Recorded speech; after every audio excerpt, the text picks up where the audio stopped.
Hello and welcome to SKB Shots. RCB versus GT at Chinnaswamy and Chinnaswamylo RCB ki parabhavam edurayindi. The familiar challenge of Chinnaswamy 20 extra kotte prayatnanlo 20 takku kottadam and alage the familiar sight of ex-RCBians doing well against RCB. But the pakan petteste ganaka there was a lot of calculation and iddaru sailu na drushtilo chaala getti impact create chesaru GT విజయంలో.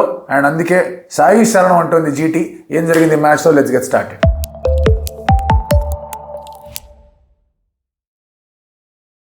Firstly it was a very good toss to win Shubman గిల్కి. ఎందుకంటే ఆర్సీబీలో మనం ఎప్పుడు కూడా మాట్లాడుకునే ఒక challenge that ఎంత స్కోర్ ఇస్ సఫిషియంట్ అని ఐడియాకి రావడం ఇస్ టఫ్. పిచ్ బాగున్నా, పిచ్ ఇవాళ ఉన్నట్టుగా కొంచెం సీమ్ మూవ్మెంట్ ఉన్నా, ఏది ఉన్నా కూడా there is always that logic of ఒక 10, 15, 20 షాట్ అయ్యామా అని. దానికి తోడు దేర్ ఇస్ డ్యూ బాల్ కూడా మారడం అనేది చూసాం when RCB was bowling. So అటువంటి పరిస్థితుల్లో ఒక 20 రన్స్ ఎక్స్ట్రా కొట్టాలి అనే ప్రయత్నం కనిపిస్తూ ఉంటుంది. అండ్ ఆ ప్రయత్నంలో భాగంగానే రజత్ పాటిదార్ వికెట్ అనేది పోయింది, విచ్ ఐ ఫెల్ట్ ఆ షాట్ ఆడాల్సిన అవసరమే లేదు అతనికి. అతనే కాదు, ఫిల్ సాల్ట్ వికెట్ కూడా అక్కడ పడడం, ఈ 2 వికెట్లు ఆర్సీబీకి చాలా గట్టి ఇబ్బందులే క్రియేట్ చేశాయి. అండ్ జీటీ వాళ్ళు చూస్తే they are not with Rabada లేడీ వాళ్ళ టీంలో, అయినా కూడా they have done well with the ball. And that shows ఎంత వాళ్ళు ఎంజాయ్ చేశారో on bowling on this surface. ఎందుకంటే అర్షద్ ఖాన్ వస్తూ రావడంతో విరాట్ కోహ్లీని అవుట్ చేశాడు. విరాట్ ఇన్ఫ్యాక్ట్ మీరు మ్యాచ్ చూస్తుంటే కనుక వాస్ ప్రాక్టీసింగ్ దట్ షాట్. ఆ షాట్ ఫైన్ లెగ్ మీదుగా కొడదాం అనుకున్నాడు. There was no pace. Harshad వేసిన డెలివరీలో స్క్వేర్గా వెళ్ళింది ఆ బాల్. కొంచెం పేస్ ఉంటే ఫైన్గా వెళ్ళేది, వెనక్కి వెళ్ళేది, బౌండరీ 6 వచ్చేది. పేస్ లేదు ఆ బాల్ మీద, మంచి టైమింగ్ కొట్టింది, స్ట్రైట్ ఫైన్ లెగ్ చేతిలోకి వెళ్ళింది and Virat is out. Virat out అయిన తర్వాత మీరు అబ్జర్వ్ చేస్తే సాల్ట్ టుక్ సమ్ టైమ్. ఎందుకంటే Siraj was doing really well, మంచి బౌలింగ్ చేస్తూ ఉన్నాడు. అండ్ హర్షద్ కూడా ఫస్ట్ ఓవర్ బాగా బౌలింగ్ చేశాడు. సో అటువంటి పరిస్థితుల్లో you needed someone to attack. Devdutt Padikkal ఆ షాట్ ఎందుకు ఆడాడో అనేది చాలామంది అడగచ్చు. But Devdutt has his limitations against faster bowlers. Devdutt against spin చాలా పెద్ద ఆయుధం అనేది అవుతుంది. అదే జరిగింది కూడా అగేన్స్ట్ చెన్నై. ఒక క్విక్ ఫైర్ రన్స్ కొట్టాడు అతను. జడేజాని టుక్ ఆన్ జడేజా 16 రన్స్ కొట్టాడు ఓవర్లో. బట్ అదర్వైజ్ అగేన్స్ట్ పేస్ అది ఎప్పటి నుంచో కూడా ఒక చిన్న డిస్కంఫర్ట్ అనేది దేవదత్కి. అండ్ పవర్ ప్లేలో కొంచెం యాక్సలరేట్ చేద్దాం అనుకున్నాడు. He did not pickup the right ball. Same with salt కూడా మీరు అబ్జర్వ్ చేస్తే అంత మంచి 2 షాట్లు కొట్టిన తర్వాత స్ట్రైట్ ఆన్ ద స్టంప్స్ బాల్కి రూమ్ చేసుకొని రావాల్సిన అవసరం లేదు. ఇది అంతా కూడా వీల్ మ్యాక్సిమైజ్ అనే ఆలోచన నుంచి వచ్చిన డిస్మిసల్స్. పవర్ ప్లేలో 3 పడ్డాయి. పవర్ ప్లే అయిపోయిన నెక్స్ట్ ఓవర్ రజత్ 4 కొట్టాడు. ఆ తర్వాత వెంటనే మళ్ళీ అక్రాస్ ద లైన్ ఆడే ప్రయత్నం చేశాడు. And Rajat Patidar middle overs యాక్సలరేషన్లో ఆర్సీబీకి ఉన్న ప్రధానమైన ఆయుధం. Once he gets out RCB cannot proceed further. అది మనం పొద్దున ప్రివ్యూలో కూడా మాట్లాడుకున్నాం.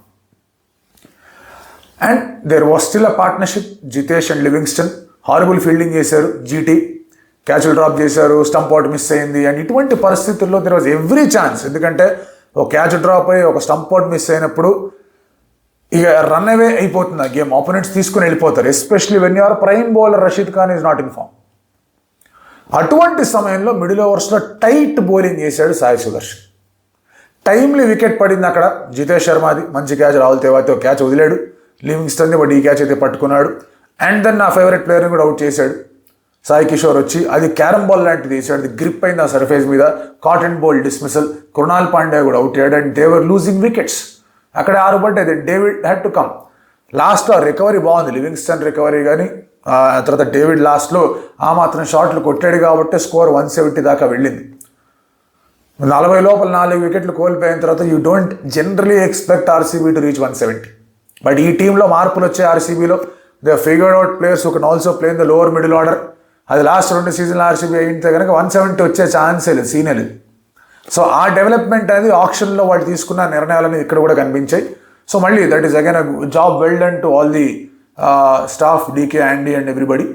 But 170 was not sufficient.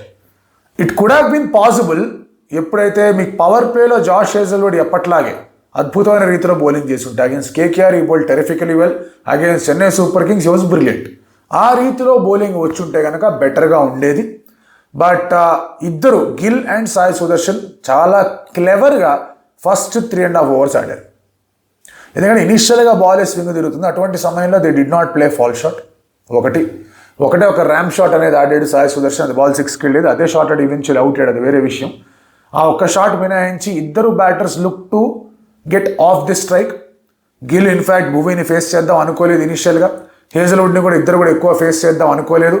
ఆ ఫస్ట్ 3 overs వాళ్ళు వికెట్లు అవాయిడ్ చేసే ప్రయత్నమే చేశారు. And which to me is a very important sign. ఎప్పుడన్నా కూడా మీరు ఒక చేజ్ని మీరు ముందుకు తీసుకెళ్దాం అనుకుంటున్న సమయంలో, it is not 200 chase. 200 chase ఉందంటే వాళ్ళు కూడా ప్రాబ్లీ అటాక్ చేసేవాళ్ళు. దే రియలైజ్డ్ 170 చేజ్ని ఫినిష్ చేసేయచ్చు అనే ఆలోచన వాళ్ళకు ఉండింది. అందుకే కొంచెం జాగ్రత్తగా మొదలుపెట్టారు. ఆల్దో భువనేశ్వర్ కుమార్ గిల్ని అవుట్ చేసిన, even Jos Buttler Sai Sudharsan ఉన్నప్పుడు they did not go berserk. పిచ్చి షాట్లు ఆడే ప్రయత్నం చేయాల. ఎందుకంటే వాళ్ళ క్యాలిక్యులేషన్స్ ప్రకారం they know very well power ప్లేలో వికెట్లు పడకపోతే కనుక ఆర్సీబీ దగ్గర రెగ్యులర్గా వికెట్ తీసే రిసోర్స్ లేదు.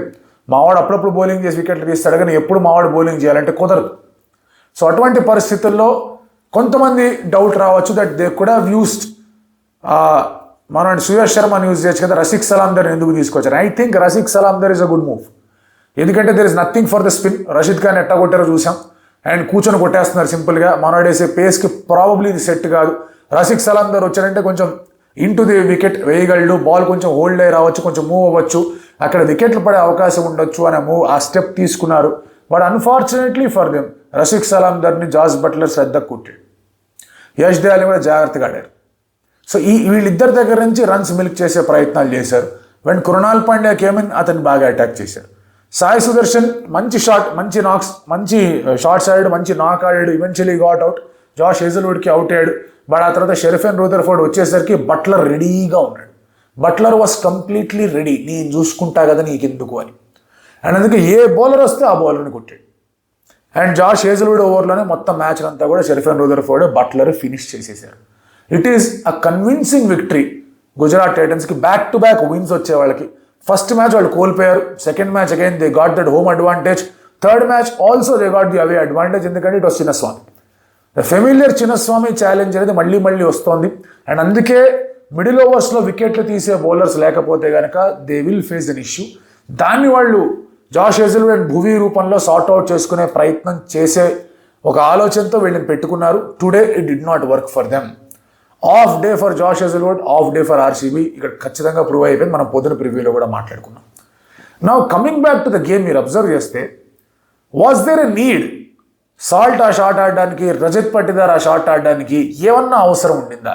ఐ ఫీల్ దోస్ 2 people, ఆ 2 డిస్మిసల్స్ ఏవైతే ఉన్నాయో చాలా పెద్ద బ్రేక్ పెట్టాయి. జితేష్ అద్భుతంగా ఆడాడు, లియం అద్భుతంగా ఆడాడు, డేవిడ్ అద్భుతంగా ఆడాడు. బట్ మీరు టాప్ 4లో మీరు ఇలాంటి షాట్లో ఆడి అవుట్ అవుతే it's a serious issue. And Mohammed Siraj అద్భుతమైన రీతిలో బౌలింగ్ చేశాడు, 3 వికెట్లు తీశాడు. లాస్ట్లో వచ్చి లియం లివింగ్స్టన్ వికెట్ కూడా తీశాడు. And you observe what is happening. ఇప్పుడు గుజరాత్ చూస్తే కనుక they are definitely not the favourites entering this match. వాళ్ళ టీంలో వాళ్ళు చూసుకుంటే రబాడా కూడా లేడు, అర్షద్ ఖాన్ కేమిన్. అండ్ వాళ్ళ బ్యాటింగ్ సెటప్ చూసుకుంటే కనుక షెరిఫెన్ రూదర్ఫోర్డ్ తర్వాత షారుఖ్ ఖాన్, రాహుల్ తెవాతియా, అర్షద్ ఖాన్, రషీద్. ఎవరున్నారు ఇక్కడ? Who is that reliable person? ఇంకొక వికెట్ కనుక పవర్ ప్లేలో పడుండుంటే, Jos Buttler, Sai Sudharsan wicket అక్కడే పడుండుంటే things would have been different. So batting depth వాళ్ళ దగ్గర లేక, బౌలింగ్లోనూ వాళ్ళు రబాడా లేకుండా వచ్చి ఇటువంటి ఫాల్ షాట్స్ ఆడి మీరు వికెట్లు ఇచ్చేసి ఆర్సీబీ చేతులారా they played it to the hands of GT. And జీటీని ఎక్కడ మెచ్చుకోవాలి అంటే, సరే ఆ 2 వికెట్లు వాళ్ళు చేతులారా ఇచ్చినా మిడిల్ ఓవర్ స్క్వీజ్ ఏదైతే అప్లై చేయగలిగారు, and that to me was fantastic confidence. Sai Sudharsan అద్భుతంగా బ్యాటింగ్ ఏదైతే చేశాడో మిడిల్ ఓవర్స్లో, బట్ సాయి కిషోర్ కాన్ఫిడెన్స్ ఏదైతే చూపించాడో ఆ మిడిల్ ఓవర్ స్ట్రోక్లో, గిల్కి చెప్పి నాకు ఇటువంటి ఫీల్డ్ కావాలని, గిల్ కూడా దానికి అదే విధంగా రెస్పాన్స్ ఇచ్చి బ్రిలియంట్లీ డన్ అది. అండ్ ఇద్దరు సాయిల్ బాగా ఆడారు. All there is Buttler fantastic knock ఆడాడు, సిరాజ్ అద్భుతంగా రీతిలో ఆడాడు. దెన్ ప్రసిద్ధ్ బోల్ట్ సరే లాస్ట్ ఓవర్లో బాగా రన్స్ ఇచ్చాడు, పక్కన పెడితే ఇషాంత్ శర్మ పాతిదార్ వికెట్ తీసాడు. ఇవన్నీ పక్కన పెడితే కనుక very impressed with these 2 Sais. And ఆ ఒక కంట్రోల్ కానీ, ఆ కంపోజర్ కానీ, ఆ ఒక కన్సిస్టెన్సీ కానీ, ఇది చాలా కష్టం at this high level of cricket. ఇది నార్మల్ ఆషామాషి లెవెల్ కాదు ఇది వాళ్ళు ఇద్దరు ఆడేది. అండ్ అని చెప్పాడు కూడా, ప్రాపర్ రెడ్ బాల్ బౌలింగ్ చేసి అని చెప్పాడు ఆ మధ్య మ్యాచ్లో సాయి కిషోర్ మాట్లాడుతూ. అండ్ సాయి సుదర్శన్ షాట్స్ చూస్తుంటే కనుక నో ఫస్, పిచ్చి షాట్ లేక చాలా మంచి షాట్లు ఆడుతున్నాడు. So this is what GT success mantra is, that middle ఓవర్స్లో they have certain bowlers. Even Rashid fail అయినా అక్కడ సాయి ఉన్నాడు, ఇక్కడ కొంచెం అటు ఇటు అయినా ఇక్కడ ఇంకొక సాయి ఉన్నాడు. వీళ్ళిద్దరూ పర్ఫామ్ చేయకపోతే GT will have an off day. అది మాత్రం గ్యారంటీ, అందరూ make no mistake. GT still does not have balance. అందుకే RCB will be kicking themselves ఈ మ్యాచ్ కోల్పోయినందుకు. కేకేఆర్తో ఆడిన మ్యాచ్లో దేవర్ ఫేవరెట్స్, చెన్నైతో ఆడిన మ్యాచ్లో దేవర్ నాట్ ది ఫేవరెట్స్. ఇక్కడ they are completely the favourites. And అలాంటిది మ్యాచ్ అనేది కోల్పోయారు. But again RCB first 2 matches గెలిచి స్టార్ట్ చేశారు కాబట్టి వాళ్ళు పెద్దగా వరి అవ్వాల్సిన అవసరం లేదు. జీటీ 2 మ్యాచ్లు గెలిచారు కాబట్టి they will feel very very happy. And ఈ వీకెండ్కి వచ్చేసరికి ప్రాబ్లమ్ మండే కూడా డబుల్ హెడర్ ఉంది, కొంచెం చేంజ్లు జరిగాయి కాబట్టి ఈ మండే తర్వాత probably will get an idea ఎవరి మొమెంటం ఏ రీతిలో ఉంది, ఎవరెవరు ఎక్కడ ఉన్నారని. Probably next Tuesday will be speaking about recap 3. Till then